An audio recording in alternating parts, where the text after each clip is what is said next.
जितनी भी माताएं एकादशी का व्रत करती बहुत ध्यान से सुनना आज की कथा हो, शायद जिंदगी में मिली ना मिली, पर ये कथा का रिश्ता तो बहुत ध्यान से सुनना।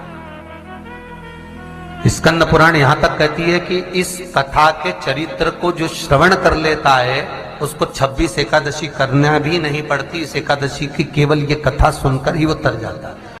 एकादशी होती है वो द्वादशी से जुड़ी हुई पूर्णता का सुख देने वाली होती है। हमें घटने के साथ नहीं चलना, ध्यान दीजिएगा, हमें किसके साथ चलना है? बढ़ने के साथ, क्योंकि हमको आगे बढ़ना है कि पीछे आना है। वैष्णव आगे बढ़ता है, वैष्णव का धर्म है कि अग्रण्य भाव में चले, इसलिए वैष्णवों की जो एकादशी होती है वो आगे की ओर जाती है, अग्रण्य भाव में बढ़ने वाली, द्वादशी की ओर प्रवेश करने वाली, अर्थात हमारे कदम उन्नति की ओर बढ़े, हमारे कदम आगे वैभव की ओर बढ़े, संपदा की ओर बढ़े और भगवान के चरणारविंद की ओर बढ़े, ना कि पीछे की ओर हटे। हम दसवीं के साथ मिली हुई एकादशी ना करें, हम द्वादशी के साथ मिली हुई एकादशी।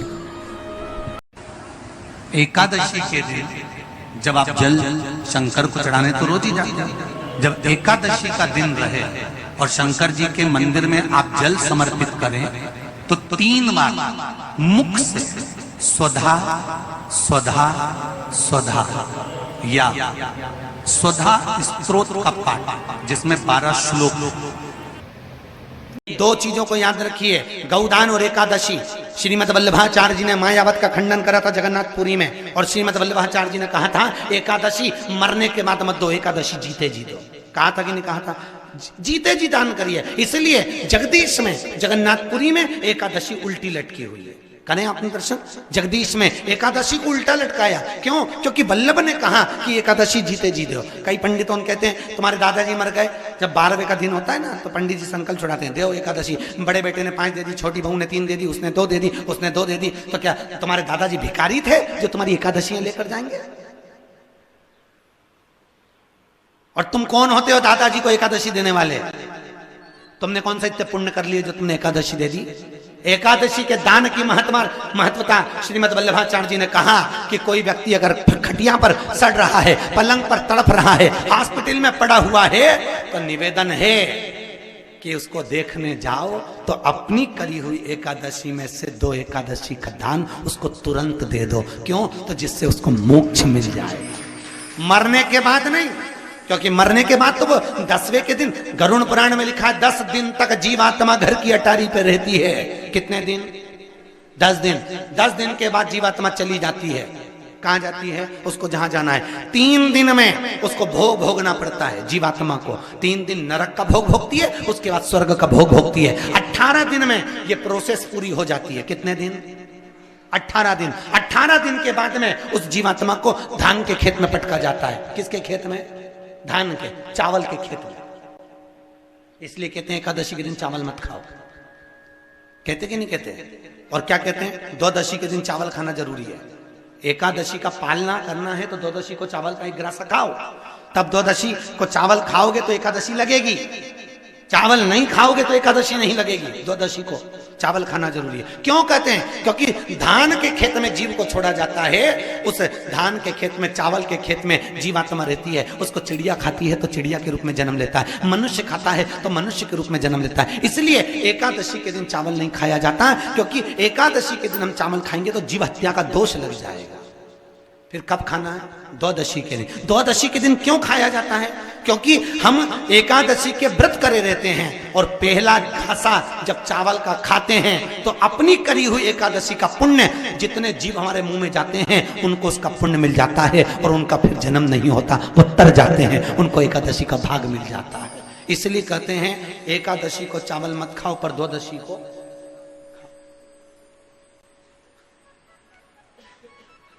खाइए। 10 दिन तक जीवात्मा है, और आपने एकादशी कब दान दी? बोलो जम के। 12वें के दिन, 13वें के दिन आपने एकादशी का दान दिया, वो मिली उनको? अरे बोलो अच्छे से। कई तो अभी तक कर रही होगी, हमारे दादाजी के निमित्त की कर रहा है, कर ले। फिर वही वाली बात आ गई, गुलाब के फूल में पानी जारी है। किसी भी मंदिर में, मंदिर ना हो तो अपने घर के मंदिर में शाम के समय पर उस तुलसी की लकड़ी का दीप दिया भरकर उसमें घी डालकर जो दीप प्रकट कर देता है, जला देता है, दीप को प्रज्वलित कर देता है, उसके घर में कभी संपदा की कमी नहीं होती महाराज। विष्णु पुराण में स्पष्ट लिखा है। पैसा तो आ रहा है पर घर में टिक नहीं रहा। डॉक्टर में, पुलिस में, एक्सीडेंट आदि में, कहीं गलत जगह पर, व्यसन में अगर पैसा जा रहा है, जुए में, मांसाहार, मदिरा पान, या कहीं आया पैसा, पैसा आने में कमी नहीं, आ रहा है पर टिक नहीं रहा, रुक नहीं रहा।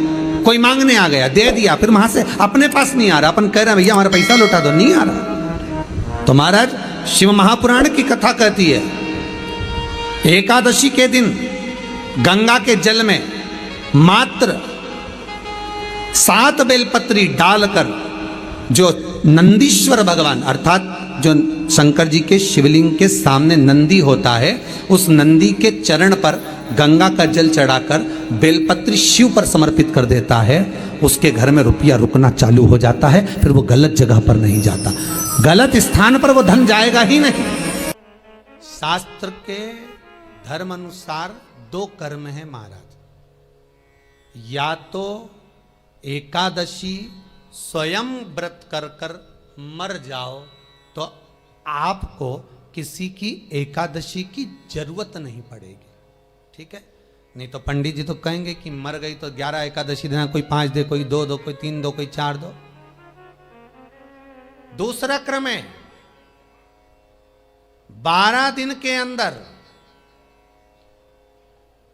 12वां हो, उससे पहले घर के लोग जो एकादशी का पुण्य दें वो मिल जाए। गरुड़ पुराण 2 भाग बता रही है, एक तो या तो खुद अपने हाथ से कर कर चले जाओ, या फिर कोई 12 दिन के अंदर कर्म कर दे। मैं धन्यवाद दूंगा जितने लोगों ने आजीवन भोजन भंडारे के सदस्य बने हैं।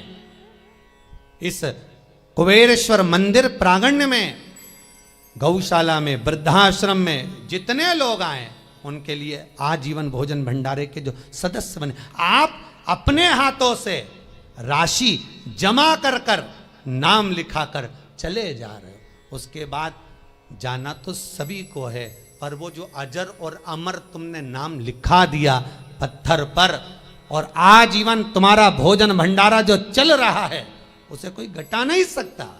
फिर बच्चे करें ना करें, कोई पुण्य करे ना करे, गरुड़ पुराण कहती है एकादशी स्वयं कर लो, और यदि किसी को देना है तो उसके जीवित रहते दे भी दो। कई लोग कहते हैं हमसे व्रत नहीं रखा जाता, हम उनसे कहते हैं बल्लभ कुल की एकादशी करो, भले बकरी जैसे चरो पर एकादशी करो, खूब खाओ। कौन ने मना करा कि एकादशी पे कुछ खाना नहीं, खूब चरो पर एकादशी करो। फ्रिज के ऊपर चिप्स रख लो, कूलर के ऊपर खिचड़ी रख लो,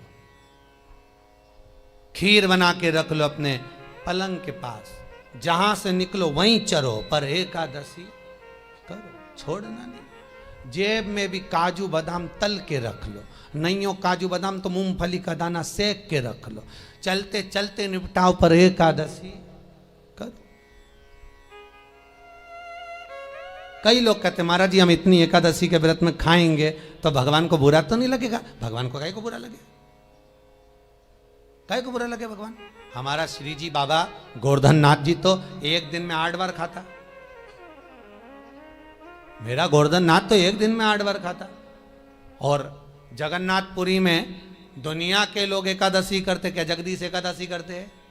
अरे कोई बता दो, कोई नहीं। इतने लोग जगन्नाथ गए हो गए, दुनिया के लोग एकादशी करे, जगन्नाथ करे, द्वारकानाथ एकादशी करे, नाथ द्वारा में श्री जी बाबा एकादशी करते हैं क्या? कहीं नहीं करते, क्योंकि ठाकुर जी कहते हैं भैया हम तो दिन भर खाते, तुम भी खाओ।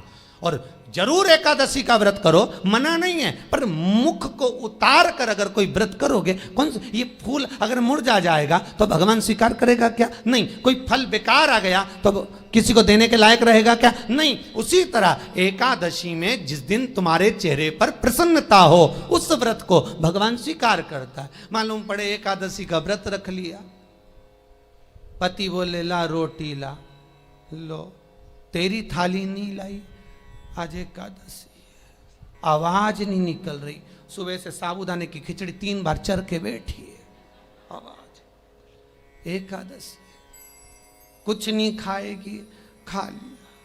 क्या खाया? साबूदाने गलाए थे आधा किलो, सब खा गई। नहीं, 250 ग्राम बघार लिया, 250 ग्राम रखा है, दोपहर में खा लूंगी। फिर दोपहर में क्या खाएगी? पपीता लाई हूं 2.5 किलो, सेव फल लाई आधा किलो, केला 1 दर्जन। अच्छा, फिर रात को 2 किलो दूध मंगवा लिया, उसकी रबड़ी बना लूंगी और उसमें मखाना मिला के चिप्स तल के 1 गिलास दूध अलग से पी के सो जाऊं। पति भी बोले तेरे जैसा व्रत कोई नहीं कर सकता। कौन करे? जो तू करी वो कौन करे? बता। खूब प्रेम से खाओ, पर निवेदन है चेहरा उतार कर व्रत मत करना। बिल्कुल चेहरा उतार कर व्रत करना।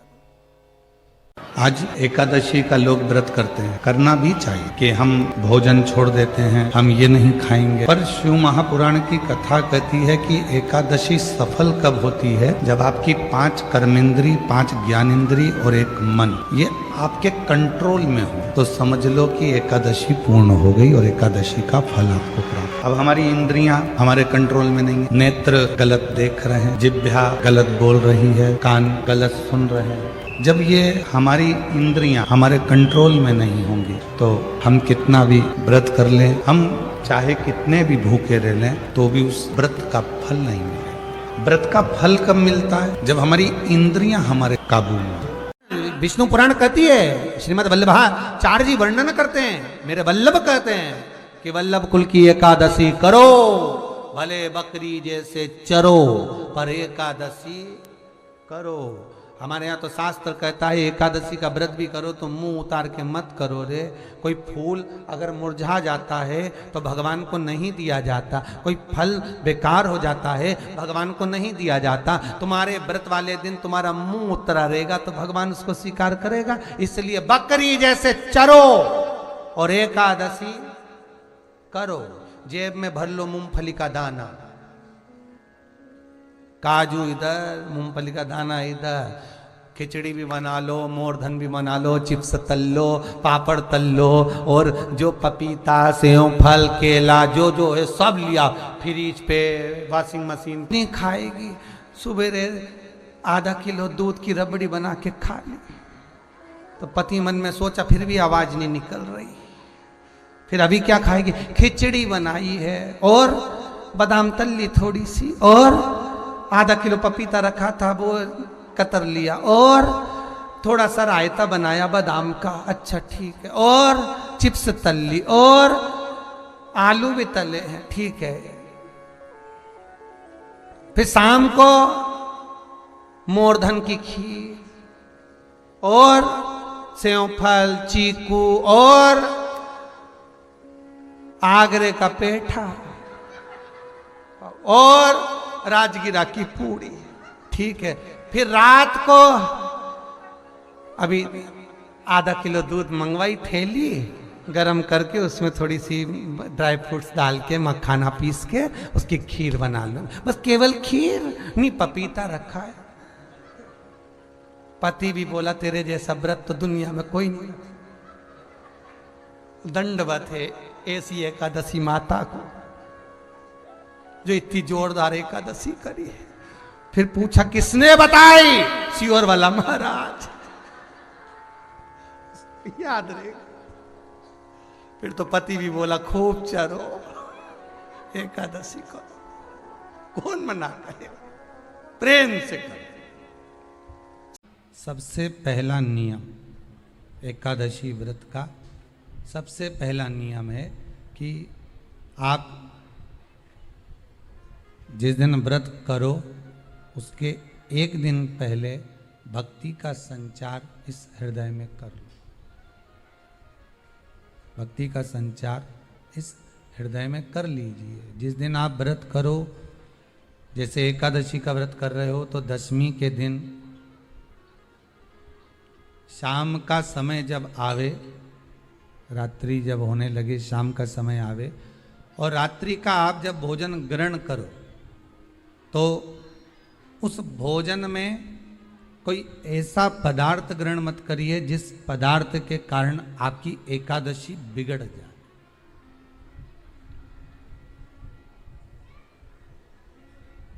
कोई बेकार भोजन हमें ग्रहण नहीं करना,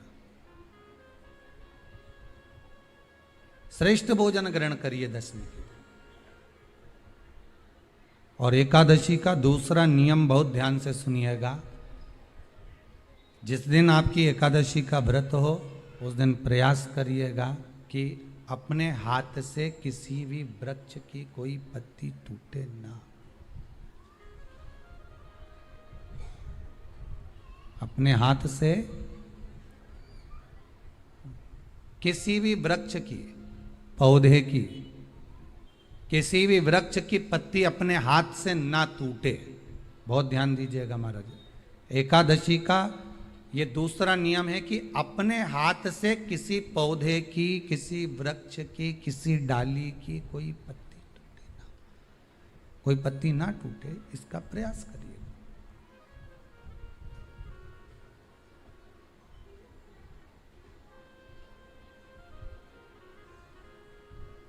कितना सुंदर व्याख्यान कहा है, कितना सुंदर वर्णन है महाराज कि मात्र एकादशी का व्रत कर लेने पर, मात्र एकादशी का व्रत कर लेने पर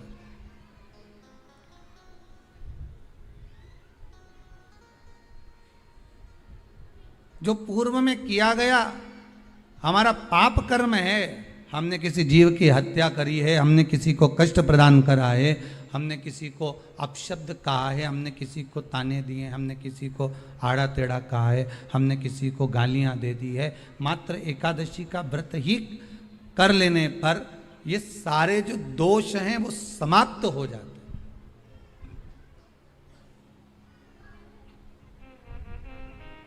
सारे दोष हमारे समाप्ति पर आ जाते हैं।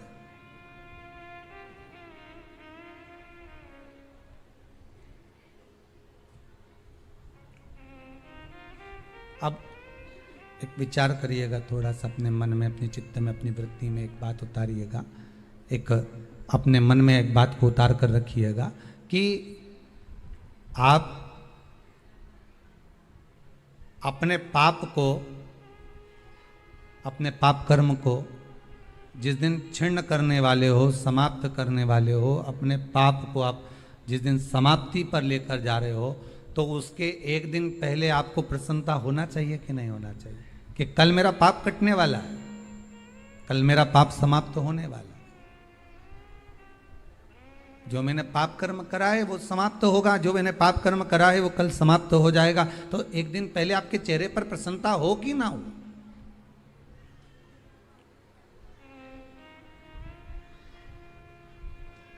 और चेहरे पर वो प्रसन्नता आपके आना चाहिए कि कल मेरा एकादशी का व्रत है, आज दशमी है, कल एकादशी का व्रत है, तो कल मेरी जब एकादशी का व्रत रहेगा तो मेरा ना जाने कितना कितना पाप, कितना असत्य, कितना झूठ, कितना प्रपंच वो समाप्त हो जाएगा। इसमें मुझे प्रसन्नता हो, इसमें मुझे आनंदता हो।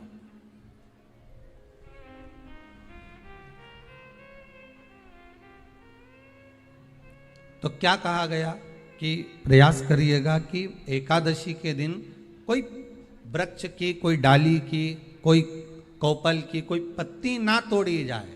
क्यों?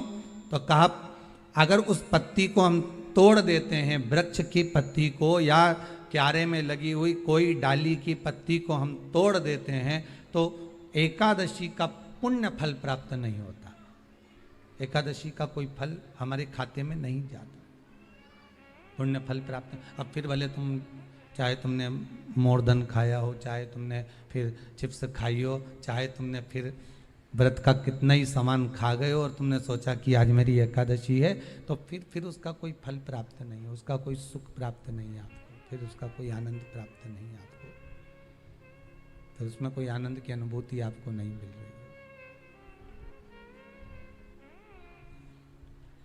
है। पीपल के पत्ते को अगर एकादशी और द्वादशी के दिन एक तांबे के पात्र में गला कर रख दिया जाए और उस पानी का आचमन 3 बार करा जाए तो जिसकी नाड़ियां चोक भी हो जाती है, डॉक्टर बोले इसका बाईपास करना पड़ेगा, उसको केवल 3 आचमन पानी एकादशी और द्वादशी को पीपल के पत्ते का कराया जाए तो अंदर की नाड़ियां भी खुल जाती हैं। पीपल के पत्ते का इतना प्रमाण हमारे विष्णु पुराण में वर्णन है। जैसे चर्म रोगधारी व्यक्ति होता है ना, जिसकी चमड़ी सफेद पड़ जाती है, तो उसको क्या करना चाहिए? केवल हिंदू धर्म में केवल एक पीपल का वृक्ष है जिसका पराग झड़ता है, और वो रात्रि को लगभग 10 बजे से 12 बजे के भीतर, 9 बजे से 12 बजे के भीतर पीपल के पेड़ के पत्ते का पानी झड़ता है।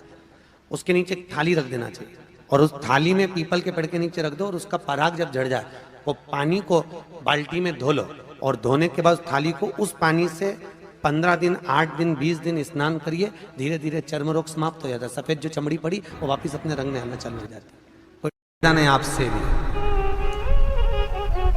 कोई कार्य अटक रहा है, तकलीफ आ रही है, दुख है, लक्ष्मी नहीं आ रही, परेशान हो तो एकादशी है।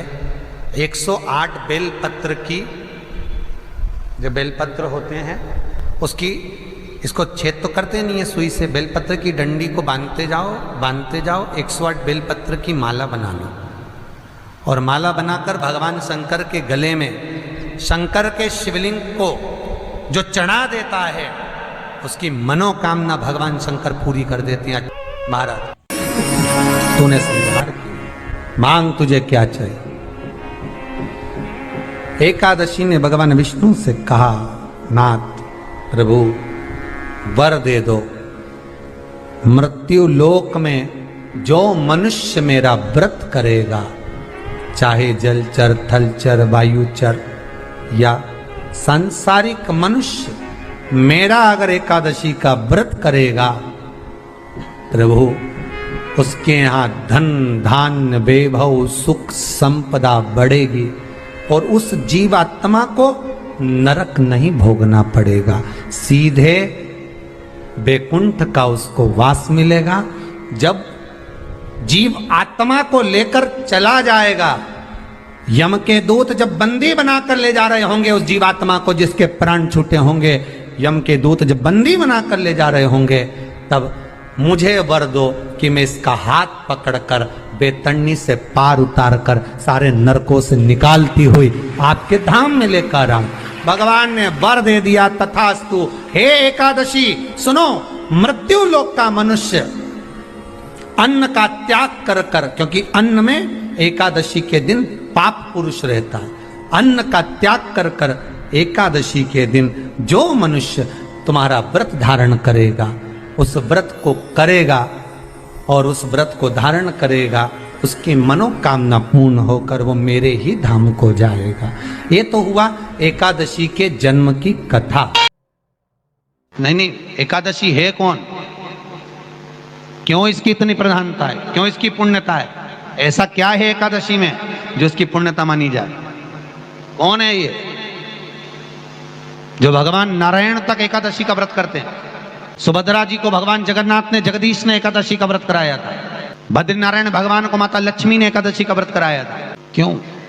चंद्रायण एकादशी व्रत की माता। एकादशी है कौन? तो कहा जिसको व्रत करने पर भगवान नारायण भी जिसका व्रत करते हो, भगवान माता लक्ष्मी जिसका व्रत करती हो, वो एकादशी है कौन? तो शास्त्र वर्णन करता है महाराज, स्कंद पुराण का सुंदर चातुर्मास्य खंड के अंतर्गत वर्णन आया है महाराज। एक बार भगवान विष्णु आनंद में विराजमान थे, पद्मावती और माता लक्ष्मी दोनों उनके पास में विराजी हुई थी।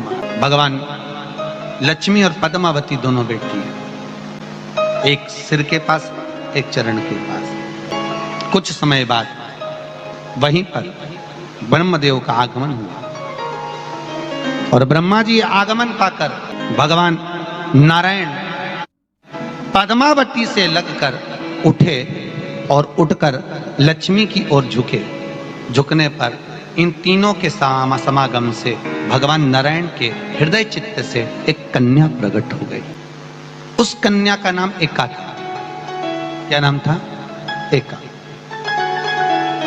अब 10 उसके गुण इतने प्रबल थे, वो 10 गुण उसके बड़े प्रबल थे कि वो एका जिसको निहारती थी उसको संपदावान बना देती थी।